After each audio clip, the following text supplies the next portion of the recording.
কালো জিরা কারা কারা দৈনিক খাও? হাত উঁচু করো তো। আচ্ছা, অনেকে কালো জিরা খায় না।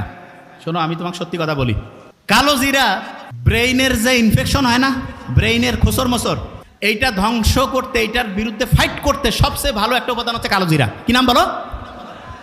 তোমাকে বলছিলাম খেয়াল আছে, ব্রেইনের মধ্যে এক রকমের পানি আছে, এই পানিটা সবচেয়ে পছন্দ করে এরকম একটা উপাদান হচ্ছে মধু। কি উপাদান? বিভিন্ন জায়গায় যে ন্যাচারাল যে মধু পাওয়া যায়, সেই মধুটা প্রত্যেক দিন 1 চামচ 1.5 চামচ করে রেগুলার খাবা কালো জিরা দিয়া। দেখবা আল্লাহর রহমতে তোমার ব্রেইনটা এত পরিষ্কার থাকবে, এত সুন্দরভাবে চিন্তা করতে পারবে। ওই যে মুক্তার আহমেদ স্যার বললো না যে ফটোগ্রাফিক মেমোরি, ছবি দেখলো, একটা পৃষ্ঠা মাথায় নিল, সাথে সাথে রিজার্ভ হয়ে গেল। আস্তে আস্তে আল্লাহর রহমতে সেই রকম মেমোরি আল্লাহ চাইলে তোমার হয়ে যাবে। বুঝতে পারছো? তাইলে বলো তো, প্রত্যেকদিন মধু খাবো কিনা? কালো জিরা প্রত্যেকদিন। হঠাৎ করে মেজাজটা গরম হয়ে যায়, মাথাটা একটু খুচর মোচর করে, আসে না এরকম অনেকের? ওই সময় একটা কাজ করবা, সেটা কি বলি? ওই সময় খুব সহজ কাজ, সেটা হচ্ছে কি জানো? চোখ বন্ধ করবা। করো করো, করছো? চোখ বন্ধ করে চিন্তা করো যে তুমি যে জায়গায় চান্স পাইতেছ সেই জায়গায় চান্স পেয়ে গেছো। চিন্তা করো তো, ভালো লাগতেছে? আচ্ছা, একটা জিনিস বলি, পরীক্ষার হলে অনেক সময় খেয়াল পড়ে না, তখন চোখ বন্ধ করলে পড়াটা মাথায় আসে না। কারণটা কি জানো? চোখ হচ্ছে আমাদের প্রায় 80% সেন্স, মানে আমাদের ব্রেইনের যে খরচ 80% চোখ করে। কে করে? শোনো, একজনের চোখের দিকে তাকাইলে বোঝা যায় না সত্যি বলতেছে না মিথ্যা, এ ভালো চাচ্ছে না খারাপ, বোঝা যায় না? বলে না, চোখটা মানুষের মনের যে প্রতিচ্ছবি, সেটা চোখের মাধ্যমে প্রকাশিত হয়। তোমার একটা পড়া মনে আসতেছে না, তার মানে ব্রেইনে যে জায়গায় পড়াটা রাখছো সেই জায়গা থেকে নেটওয়ার্ক ঠিকভাবে কানেকশন পাচ্ছে না।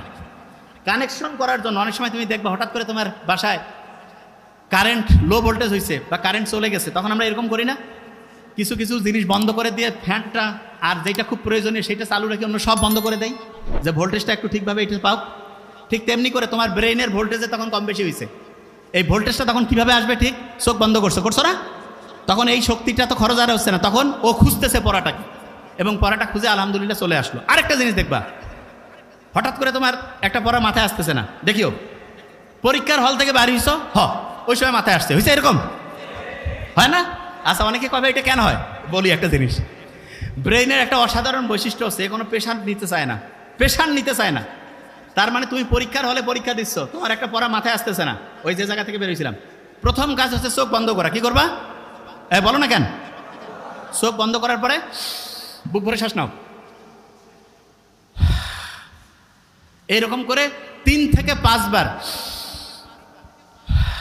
নিবা এবং ছাড়বা।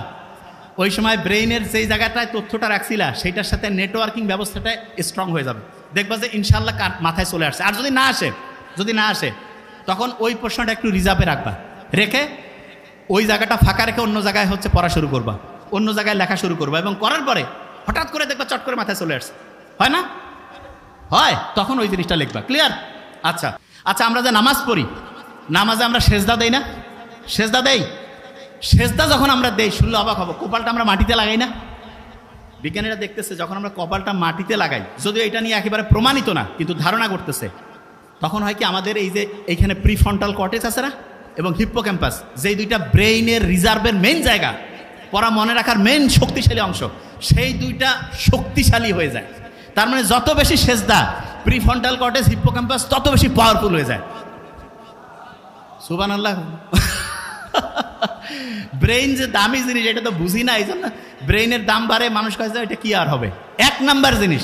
আচ্ছা, এখানে কেউ কি আছে যে 100 কোটি টাকার মালিক? 100 কোটি? নোবডি না? আচ্ছা, ব্রেইনের দাম এখনকার হিসাবে মিনিমাম 30,000 কোটি টাকা। কোনো সার্ভিস চার্জ আছে? যে আল্লাহ যদি কইতো যে ঠিক আছে 1% করে টাকা দাও, ফকির হয়ে যাওয়া লাগবে না? এই ব্রেনটা যে দিয়েছে এটা কাজে লাগাইতে পারতেছি না কেন? 3টা জিনিস ব্রেনটাকে ধ্বংস করতেছে। 1 নম্বরে কি? প্রফেসর মুক্তার আহমেদ স্যার বলছে কিন্তু যে আমাদের ধৈর্য কম না? এই কি কম? তা উনি যেটা বলছে যে ধৈর্য কম, উনি তো বাংলায় বলছে, এই জন্য শুনে অত মজা লাগে নাই, মনে করছে এটা ফির কি সমস্যা। আপনি যদি আর্টিকেল পড়েন, আর্টিকেল মানে বিদেশি একেবারে কোটি কোটি ডলার খরচ করিয়া বিভিন্ন গবেষণা করে ওরা বাইর করছে, ওরা সেখানে বলছে কি জানেন, আপনার ব্রেইনের সবচেয়ে বড় সমস্যা হিসাবে তারা যেটা চিহ্নিত করছে সেটা তো ইংরেজিতে বলছে, কি নাম শুনেন? Attention deficit hyperactivity disorder. ওরে বাবা, এত বড় রোগ! এইখানে যারা আছি হয়তোবা আল্লাহর মধ্যে এরা তো ইসলামী, এদের হয়তো বেশিরভাগ জনের ব্রেন ভালো আছে, তবে সারা দেশের যদি চিন্তা করি 80% মানে 10 জনে 8 জনের, আমার সাথে একটু বলতে হবে, attention deficit hyperactivity disorder. এইটাকেই বাংলায় বলে কি? ধৈর্যের অভাব। এবং আপনি যদি ডাক্তারের কাছে যান, যদি আপনার এটা লিখে দেয় ADHD, কবে যে আপনার বিশাল বড় সমস্যা। তো কি ব্যাপার? যে এটা ট্রিটমেন্ট আমাদের কাছে আছে। কি ট্রিটমেন্ট দিবে শুনেন? বলবে যে আপনি ঠিক রাতে এশার নামাজ যখন হবে তারপরে মোবাইল টোবাইলে দেখবেন না, ঘুমাবেন। ফজরে উঠবেন, উঠে আগে একটু চোখ বন্ধ করে থাকবেন, শুকরিয়া আদায় করবেন, তারপরে একটু এক্সারসাইজ করবেন, সকালে একটু হাঁটাহাঁটি করে সূর্যের দিকে তাকাবেন, সারাদিন সহজে বেশি মোবাইল বের করবেন না, দুপুরের পরে একটু দেখতে পারেন, আর কোন সময় কি কাজ করবেন এটা ডায়েরি মেনটেন করে লিখে লিখে করবেন। ফি হচ্ছে কয়েক হাজার টাকা নিয়ে নিবে। বুঝেন নাই? বড় বড় যে রোগগুলো, আমি তো অবাক হয়ে গেছি যে কিরে বাবা, এগুলো রোগ, এগুলো ট্রিটমেন্ট, এবং এগুলো যাদের হয়, অবশ্য যার টাকা পয়সা কম হইলেও কোনো সমস্যা নেই, কারণ মানে রোগ যে আসে টেরে পাবে না। তা ওই বেশিরভাগ জন যারা আছে না, টাকা পয়সা প্রচুর, আমরা তো দেখি ওই যে তোমাদের নোবেল স্যার সারা দুনিয়া থেকে রুগী দেখতেছে আলহামদুলিল্লাহ, এবং ইন্ডিয়ায় মাদ্রাস চেন্নাইতে যে ভালো হচ্ছে না আলহামদুলিল্লাহ, কারণ খুব অথেন্টিক ইমানদারির সাথে রুগী দেখে, সে একটা পয়সা কোনোদিন 2 নাম্বারই করেনি। এই জন্য অনেস্ট ডাক্তার, আল্লাহর রহমত আছে আলহামদুলিল্লাহ। এবং সে যেটা করছে আমি দেখছি, হিউজ মানসিক এই প্রবলেমের রুগীগুলো আছে। তা এইটা থেকে কেউ যদি বাঁচতে চায় তাহলে তাকে ইসলামের রাস্তায় আসতে হবে না ইসলামের রাস্তা থেকে দূরে যাইতে হবে? ইসলামের রাস্তায় আসতে হবে, যে জায়গা থেকে আমি ছিলাম। তাহলে ধৈর্যের যে অভাব, এইটা হচ্ছে ADHD, attention deficit hyperactivity disorder. আচ্ছা, আমরা যে নামাজটা পড়ি, নামাজ যে পড়ি, এইটার সবচাইতে বড় গুরুত্ব হচ্ছে ব্রেইনটাকে ফোকাস দেওয়ার ক্যাপাসিটি বাড়ানো। ব্রেইনটাকে কি করার ক্যাপাসিটি বাড়ানো? ফোকাস দেওয়ার। আচ্ছা, বর্তমান পৃথিবীতে সবচেয়ে বেশি টাকা আছে ধনী লোক, একটা নাম বলেন তো, কে? Elon Musk. Very nice. 1835 সালে জন্ম নিয়েছে আমেরিকায় একজন এরকম ধনী লোক ছিল, যার নাম অ্যান্ড্রু কার্নেগি। কি নাম? Andrew Carnegie. তা উনি ব্যবসা বাণিজ্য যেইটাই করে খালি কোটি কোটি কোটি কোটি টাকা ইনকাম করে। আমেরিকার যে হচ্ছে গোয়েন্দা বাহিনী আছে না, তারা চলে গেছে তার কাছে, যে বলতেছে যে কি ব্যাপার, আপনি এত টাকা ইনকাম করতেছেন, সব কাগজপত্র আমাদেরকে দেখান। উনি সব কাগজপত্র দিয়েছে। কাগজপত্র দেখার পরে কোনো জায়গায় কোনো 2 নাম্বারই ধরা পড়েনি। তখন ওনাকে জিজ্ঞেস করছে যে আপনি যে এত অসাধারণভাবে ব্যবসা করতেছেন, এটার পিছনে রহস্যটা কি? ধরবো কিন্তু এখনই, ওই যে লাস্ট বেঞ্চ।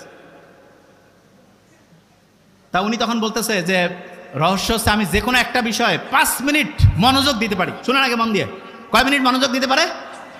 এই লাস্টের বেঞ্চ টুপি, কয় মিনিট মনোযোগ দিতে পারে? 5 মিনিট। ভেরি ফাইন, এই যে স্মার্ট ছেলে, 5 মিনিট। আচ্ছা, ওই সময় যারা ছিল সবাই কাছে 5 মিনিট, এটা তো কোনো কাজে না। তা বলছে ঠিক আছে, আপনারা আসেন, মনোযোগ দেওয়ার টেস্টিং হচ্ছে। যারা ওই সময় আমেরিকার বড় বড় প্রতিষ্ঠানে, ওই সময় মোবাইল টোবাইল তো ছিল না, ব্রেন ভালো ছিল, চেষ্টা করছে, তারা 1.5 থেকে 2 মিনিট পরিমাণ একটা বিষয়ে মনোযোগ দিতে পারছে। আর অ্যান্ড্রু কার্নেগি 5 মিনিট পারত। আমরা যারা মুসলমান, তারা যদি মন দিয়ে নামাজ পড়ি, দৈনিক যত রাকাত নামাজ পড়ি, এটা যদি মন দিয়ে পড়ি, তাহলে আমাদের মনোযোগ দেওয়ার যে ক্যাপাসিটি, এইটা অ্যান্ড্রু কার্নেগির চেয়ে বেশি হবে না কম হবে? তাইলে টাকা ইনকাম করা কি কোনো কঠিন কাজ হবে? অনেকে টাকার পিছনে দৌড়ায়, জীবনে টাকার পিছনে দৌড়ে টাকা পাওয়া যায় না, কারণ দুনিয়ার নিয়ম আছে যেটার পিছনে দৌড়াবা সেটা তুমি পাবা না।